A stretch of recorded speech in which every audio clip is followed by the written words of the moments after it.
Trump had another horrendous interview with Fox News where he not only continued to show his ignorance on many issues, but his true intentions as well. So let's quickly run through this and try to separate the fact from the fiction. That they once had. You'll give it to them. Yeah, I'm good.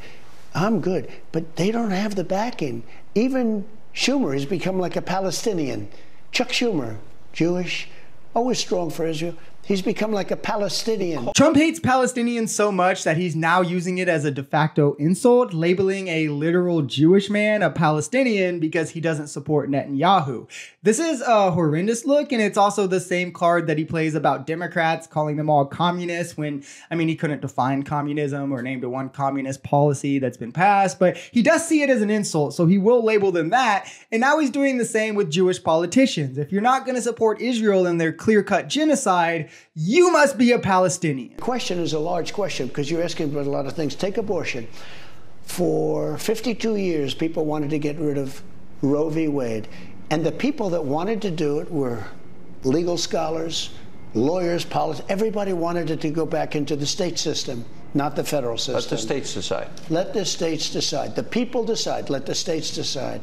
For 52 years, they fought it. I was able to get it done with the appointment of great justices, 3 great justices, plus others that joined them, as you know. And we don't have to go into all the names, but they're great. Republicans really support states' rights on issues until a state exercises its right to convict a criminal. It's almost like they just support abortion bans and any slavery and stuff. I don't know. And this is just another classic case of Republicans pretending that their opinions are in the majority because they're massively losing in culture war issues and not just, only support it within their little cult. The majority of men and women not only did not support the overturning of Roe v. Wade, but the majority of men and women support abortion being legal. So what he's doing here is called lying.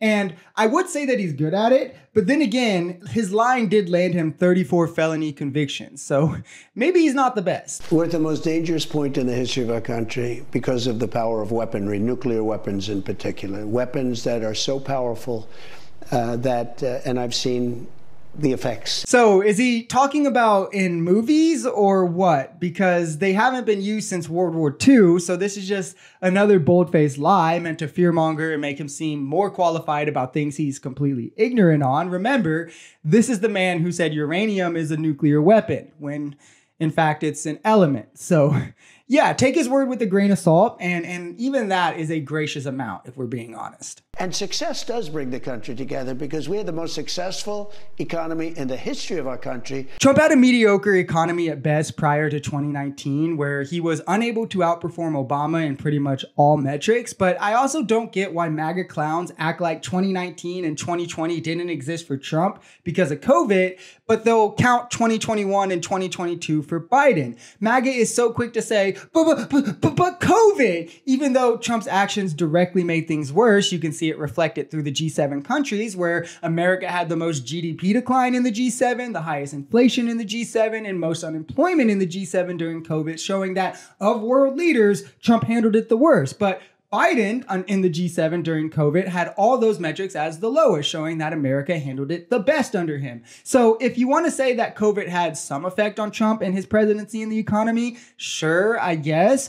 But you're a hypocrite if you then don't extend the same grace for Biden for 2021 and 2022, where he was dealing with the same thing. But I know MAGA doesn't really care about being hypocritical. The truth is, Trump left office as the first president to lose American jobs in like 6 decades. Our GDP was negative. Unemployment was over 13%. He had just spent trillions on the economy that was closed largely while also raising tariffs and halting imports and exports, leading to all signs of a spike in inflation in the coming months.